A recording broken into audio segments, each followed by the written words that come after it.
नमस्कार एवं उत्तराखंड में आपका स्वागत है। मैं हूं सुधांशु सारस्वत और सबसे पहले नजर हेडलाइंस पर। मुख्यमंत्री पुष्कर सिंह धामी की बड़ी घोषणा, राजकीय विद्यालयों में 10वीं और 12वीं के छात्रों को टैबलेट देगी सरकार, तो इंटर्न डॉक्टरों को मिलेंगे 17,000 रुपए।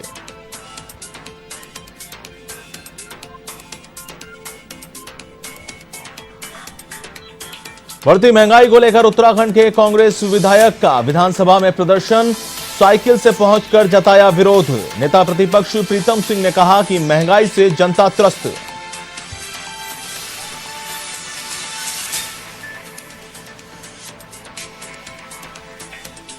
उत्तराखंड में कांग्रेस निकालेगी परिवर्तन यात्रा, 3 सितंबर को खटीमा से शुरू होगी यात्रा। वहीं सीएम चेहरे को लेकर पीसीसी चीफ का बड़ा बयान, कहा कांग्रेस का हर कार्यकर्ता सीएम चेहरा।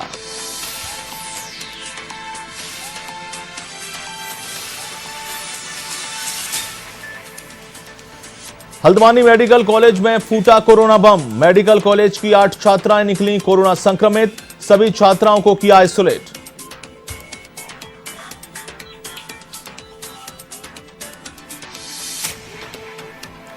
और यूके के कई इलाकों में मौसम की मार, थराली के बीजेपी कार्यकर्ताओं ने एसडीआरएफ की टुकड़ी तैनात करने के लिए सौंपा ज्ञापन। लैंडस्लाइड के चलते आए दिन होते हैं रास्ते जाम, एसडीआरएफ की तैनाती से मिलेगी राहत।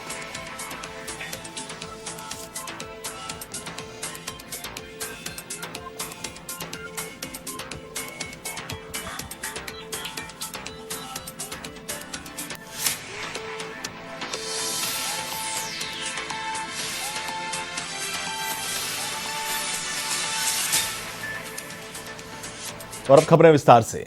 मुख्यमंत्री पुष्कर सिंह धामी ने राजकीय स्कूलों के स्टूडेंट्स और राज्य के मेडिकल कॉलेजों में इंटर्न डॉक्टरों के लिए बड़ी घोषणा की है। इस क्रम में सरकार ने आदेश भी जारी कर दिए हैं। मुख्यमंत्री पुष्कर सिंह धामी ने कहा कि शिक्षा के क्षेत्र में आईटी का प्रयोग बढ़ा है।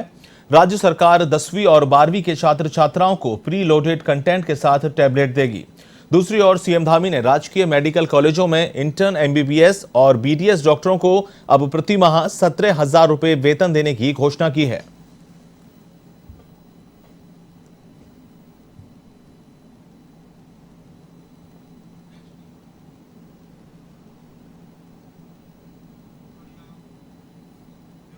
और अब खबर देहरादून से, जहां श्रम मंत्री डॉक्टर हरक सिंह रावत की अध्यक्षता में प्रदेश की चीनी मिलों के संबंध में गठित त्रिपक्षीय बोर्ड की विधानसभा कक्ष में संक्षिप्त समीक्षा बैठक आयोजित की गई। बैठक में चीनी मिलों के कर्मचारियों द्वारा अनुरोध किया गया कि उनके हितों को ध्यान में रखते हुए उनको वेज बोर्ड से संबंधित दिए जा रहे लाभ को जारी रखा जाए, जबकि प्रबंधन पक्ष के सदस्यों द्वारा चीनी मिलों के घाटे में होने की बात कहकर इस संबंध में वेज बोर्ड संबंधित लाभ वहन न कर पाने की बात कही।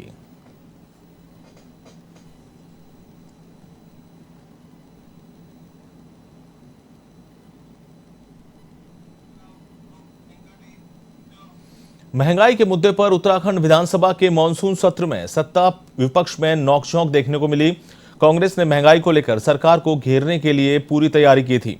कांग्रेस के सभी विधायक साइकिल से सदन पहुंचे और सदन में नियम 310 में महंगाई का मुद्दा उठाया, लेकिन बहस भोजनावकाश के बाद नियम 58 में सुना गया। नेता प्रतिपक्ष प्रीतम सिंह ने बढ़ती महंगाई के लिए सरकार को जिम्मेदार ठहराया, सदन से वॉकआउट किया। वहीं संसदीय कार्य मंत्री बंशीधर भगत ने सरकार का पक्ष रखा। उन्होंने कहा कि अन्य राज्यों के मुकाबले उत्तराखंड में महंगाई कम है, साथ ही पेट्रोल, डीजल, बिजली भी अन्य राज्यों के मुकाबले सस्ता है। संसदीय कार्य मंत्री ने अन्य राज्यों से तुलनात्मक आंकड़े भी रखे। विधानसभा अध्यक्ष ने पक्ष और विपक्ष दोनों को सराहा और साथ ही सतत विकास को लेकर एक दिन और सदन चलाने की बात कही। इसके साथ ही विधानसभा में आपदा पर पत्रकारों से बातचीत में मुख्यमंत्री ने कहा कि सरकार पूरी तरह मुस्तैद है और सभी जिम्मेदार अधिकारियों को 24 घंटे अलर्ट रहने को कहा गया है। इससे पहले संसदीय कार्य मंत्री ने सदन के पटल पर कैग की रिपोर्ट रखी। इस दौरान विपक्ष ने हंगामा किया। इस दौरान सदन की कार्रवाई स्थगित भी हुई।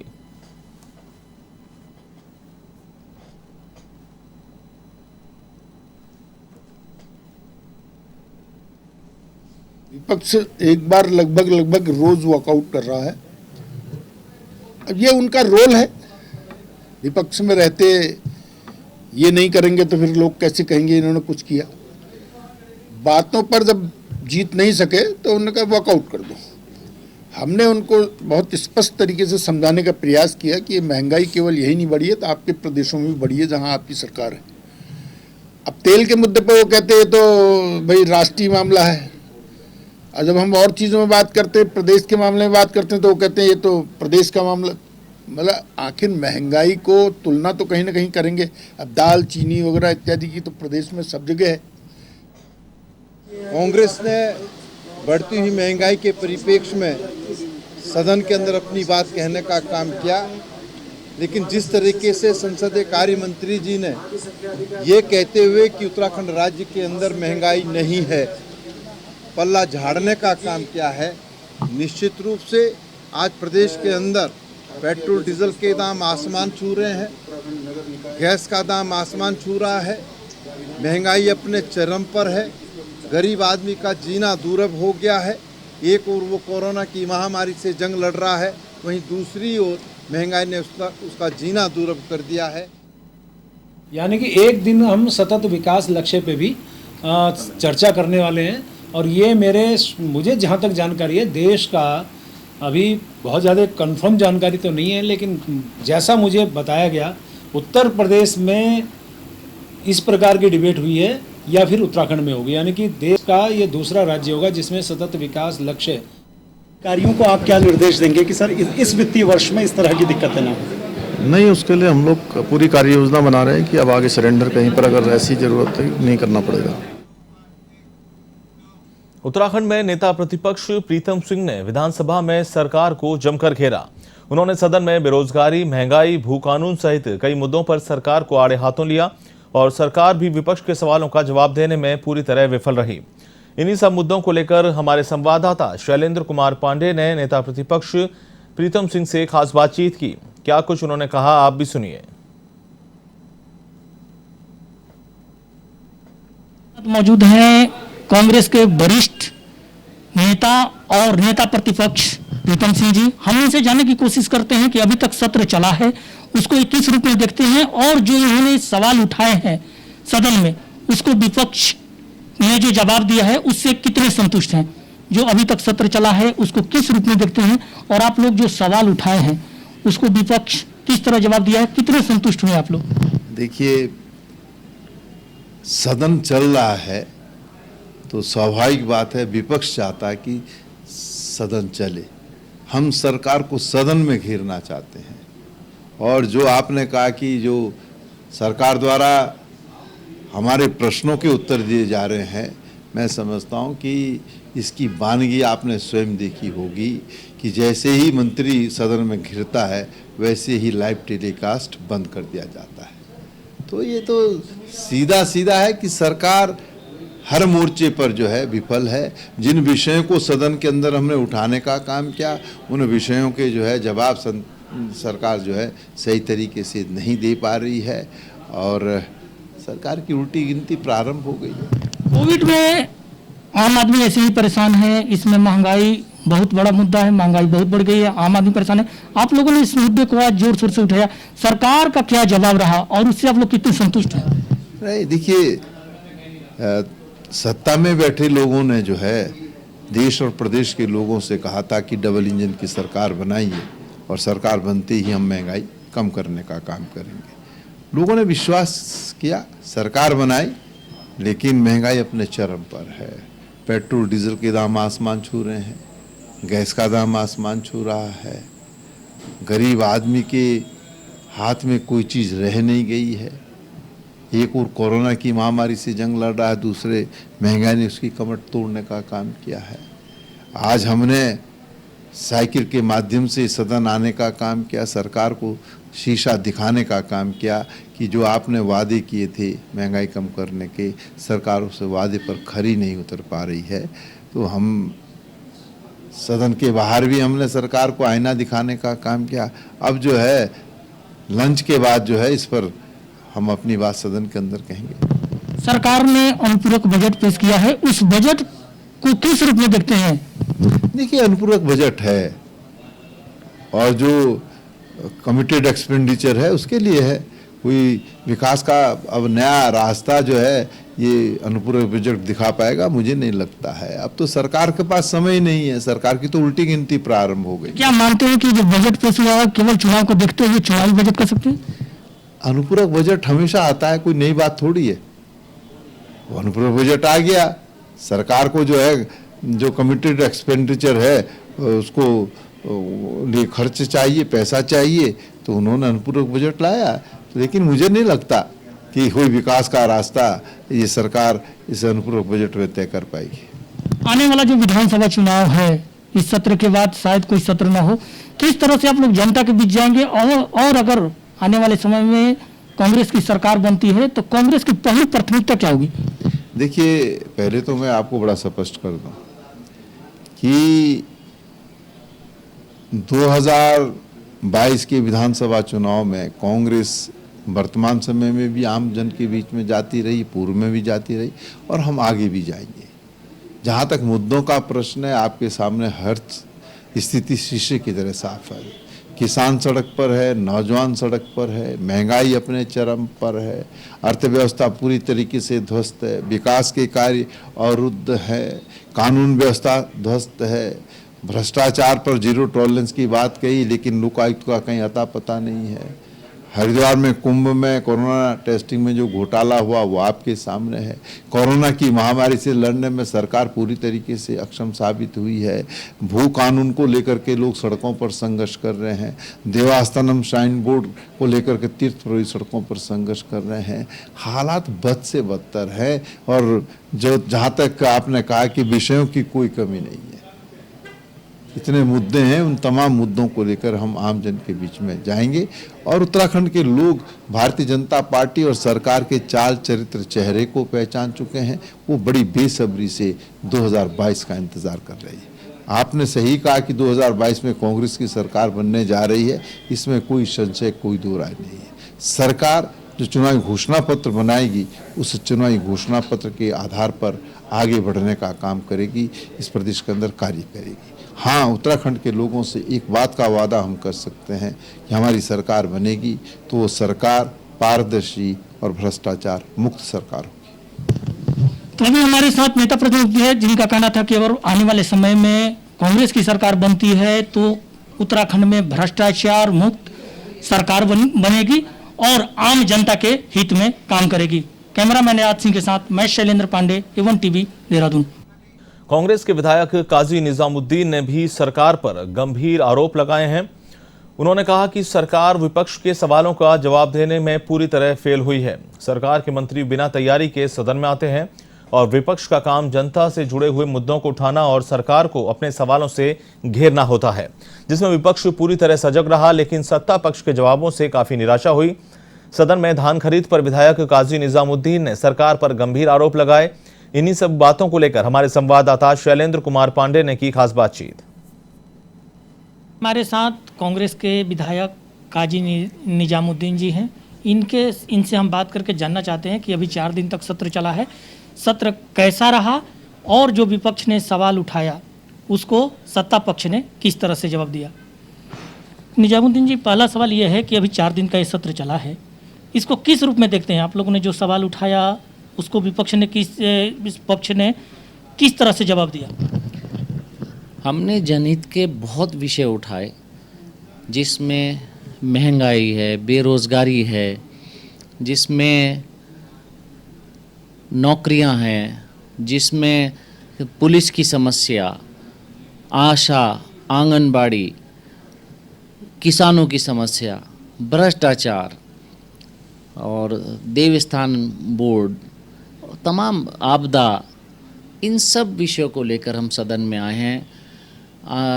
हम लोग और बहुत से विषय हैं, लेकिन सरकार सदन के प्रति और जनता के प्रति बहुत ही लापरवाह है।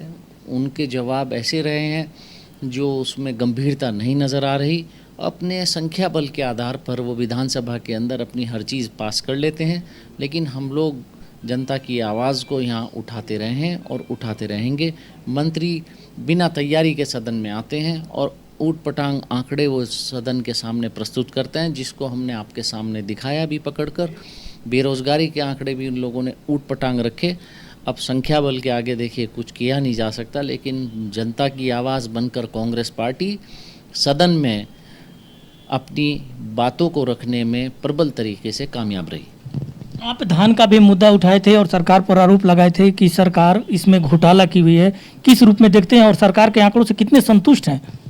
15 लाख मेट्रिक टन धान खरीदना उत्तराखंड सरकार का टारगेट हो, ये प्रैक्टिकली पॉसिबल नहीं है। 247 सेंटर्स पर ये इम्पॉसिबल काम है। आप किसी भी सूरत से ये टास्क पूरा नहीं हो सकता। इतनी तो यहाँ ज़मीन ही नहीं है, इतना धान यहाँ पैदा भी नहीं हो सकता। 29 अरब रुपए का ये धान होता है, 29 अरब रुपए का धान यहाँ पैदा नहीं हो सकता। तो मेरा सरकार से कहना ये है, विधानसभा के अंदर मैंने कहा कि इस प्रकरण की जांच करवाएं। जब ये धान इतना यहाँ पैदा हो ही नहीं सकता, इतनी ज़मीन ही नहीं है हमारे पास, तो फिर ये इतना टारगेट कैसे रख रहा है? इसके मायने कोई ना कोई गड़बड़ घोटाला है। तो अभी हमारे साथ मौजूद थे कांग्रेस विधायक काजी निजामुद्दीन जी। इनका साफ कहना था कि विपक्ष ने जो भी मुद्दे उठाए सदन में, सरकार के मंत्री जो थे वो पूरी तैयारी के साथ नहीं आए और अपने जवाबों से वो विपक्ष को संतुष्ट नहीं कर पाए। कैमरामैन आजाद सिंह के साथ मैं शैलेंद्र पांडे, A1 TV, देहरादून। कांग्रेस के युवा और तेज तर्रार विधायक मनोज रावत ने सदन में सरकार को भू कानून सहित कई मुद्दों पर घेरा। सरकार का इस पर क्या रुख रहा और सरकार ने क्या जवाब दिया, इन्हीं सब बातों को लेकर हमारे संवाददाता शैलेंद्र कुमार पांडे ने की खास बातचीत। कांग्रेस के तेज तर्रार विधायक, युवा विधायक मनोज रावत जी, इनसे हम जानने की कोशिश करते हैं कि जो सदन 4 दिन तक चला है, ये सरकार के जवाब से विपक्ष के विधायक कितने संतुष्ट हैं? पहले तो 4 दिन सत्र का हो गया है, चल रहा है, किस तरह से इस सत्र को देखते हैं आप लोग? देखिए, लगभग अंतिम सत्र है इस चौथी विधानसभा का जो है उत्तराखंड बनने के बाद जो चल रही है। लेकिन बड़ा अफसोस है कि आप लोग भी देख रहे होंगे कि सरकार की तरफ से सरकार बहुत सदन के प्रति, विधानसभा के प्रति बहुत संवेदनशील नहीं है। बहुत ही जो वरिष्ठ मंत्री हैं वो प्रश्नों का जवाब या जो कार्यस्थगन आ रहे हैं उनमें जवाब टू द पॉइंट नहीं दे रहे हैं। और अगर सदन में जवाब नहीं आएंगे, देखिए सूचनाएं तो आज सूचना अधिकार अधिनियम में भी मिल जाती हैं। सदन को सूचना देने का एक माध्यम नहीं बनाना चाहिए, सदन व्यापक चर्चा का माध्यम होना चाहिए था। और उस चर्चा के बाद राज्य की जनता ने जिन लोगों को, जिन विधायक के रूप में चुना है, उनके माध्यम से राज्य की समस्याओं को हल करने का एक माध्यम है। और नौकरशाही से कार्य कराने का, जो देश में, जो प्रदेश में जो नियम कानून बने हैं उनके हिसाब से अगर आप काम नहीं करा पाते हैं तो मुझे लगता है कि सदन अपनी सार्थकता को खो देगा। तो इस बार मुझे बहुत अधिक कष्ट हुआ कि बहुत ही महत्वपूर्ण मुद्दों पर बहुत ही वरिष्ठ मंत्रियों ने इस उत्तराखंड की विधानसभा में घंटों हास और परिहास में अपना इतिहास बताने में, अपने कारनामे बताने में गुजार दिया। मुझे खुशी होती कि अगर कुछ समस्याओं का हल विधानसभा के माध्यम से होता या कुछ विधेयक विधानसभा में बनते कि जो लोगों की ज़िंदगी आसान करते, लेकिन वो जो सब काम होने थे वो इस सरकार द्वारा और इनके मंत्रियों द्वारा नहीं किया जा रहा है। भू कानून को लेकर के आपने सवाल उठाया था, सरकार के जवाब से कितना संतुष्ट हैं और इसमें सरकार की क्या मंशा देखते हैं? देखिए, सरकार को ने अपने चहेतों को उत्तराखंड की बेशकीमती ज़मीन जो बेचनी थी वो लगभग मुझे आंकड़े मिले हैं वो सरकार अपना काम पूरा कर चुकी है। उत्तराखंड की जो सबसे बहुमूल्य ज़मीनें थी, उत्तराखंड की भारतीय जनता पार्टी की सरकार 6 अक्टूबर 2018 को और उसके बाद नवंबर में 18 में जो धारा 143 को और 154(2) में संशोधन करके इन सारी ज़मीनों को बेचने का काम पूरा कर चुकी है। अब सरकार के पास न कहने के लिए कुछ है और न रखने के लिए। मुझे तो लगता है कि प्रदेश की जनता, प्रदेश की आने वाली पीढ़ियां, प्रदेश के नवयुवक इतने असहाय हालत में कभी नहीं दिखेंगे जितना जब उनको ये पता चलेगा कि उत्तराखंड में उन्हीं के द्वारा बहुमत के साथ चुनी गई सरकार ने उनकी ज़मीनों का सौदा करके उनको कहीं का नहीं रखा। तो अभी हमारे साथ मौजूद थे कांग्रेस विधायक मनोज रावत जी, जिनका साफ कहना है कि भू कानून को लेकर के सरकार ने जो कदम उठाए हैं उससे उत्तराखंड के आने वाले समय में उत्तराखंड के ही लोग भूमिहीन हो जाएंगे और बाहरी लोगों का उत्तराखंड के जमीन पर पूरी तरह कब्जा हो जाएगा। कैमरामैन आजाद सिंह के साथ मैं शैलेंद्र पांडे, A1 TV, देहरादून। विधानसभा चुनाव 2022 को लेकर प्रदेश में अब चुनावी सरगर्मियां काफी जोर शोर से बढ़ने लगी हैं। कांग्रेस भाजपा को शिकस्त देने के लिए पूरी तरह से मैदान में जुट गई है। परिवर्तन यात्रा का शुभारंभ सीएम पुष्कर धामी की विधानसभा से होगा। इसको लेकर कांग्रेस प्रदेश सह प्रभारी दीपिका पांडेय ने कार्यालय में पदाधिकारियों और कार्यकर्ताओं की बैठक ली। बैठक में परिवर्तन यात्रा को सफल बनाने के लिए व्यापक रणनीति तय की गई और कार्यकर्ताओं को जिम्मेदारियां भी सौंपी गई। उन्होंने बताया कि सरकार की नाकामियों को जनता के बीच ले जाने के लिए परिवर्तन यात्रा पूरे प्रदेश में निकाली जाएगी, जिसका प्रथम चरण उधम सिंह नगर से शुरू होगा। 3 सितंबर को परिवर्तन यात्रा खटीमा में शहीद स्मारक से शुरू होगी।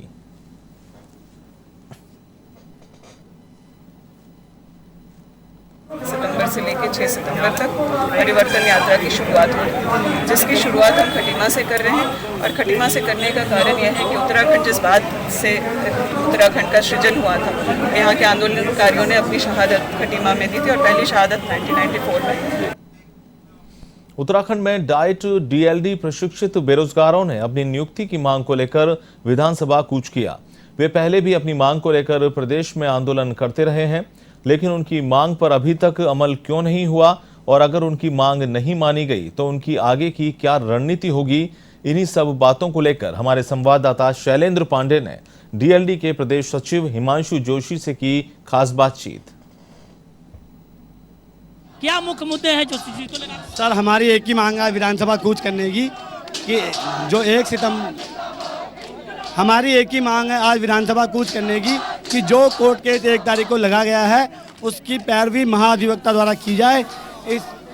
इस संबंध में 12 अगस्त को हमने सचिवालय कूच भी किया था और माननीय मुख्यमंत्री से हमारी एक ही मांग है कि जो प्राथमिक भर्ती आपने नवंबर में निकाली है उसको हर हाल में माह सितंबर में पूरा किया जाए। वो तभी पूरी होगी जब महाधिवक्ता केसों की पैरवी करेंगे, वरना कोर्ट पे तारीख मिलेगी और हम सब जितने विभाग ने ट्रेनिंग दी है वो सड़कों पे होंगे। हमारी एक ही मांग है कि महाधिवक्ता पैरवी करे, इसके अलावा हमारी कोई मांग नहीं है। किए हुए प्रशिक्षित लोगों की संख्या कितनी है?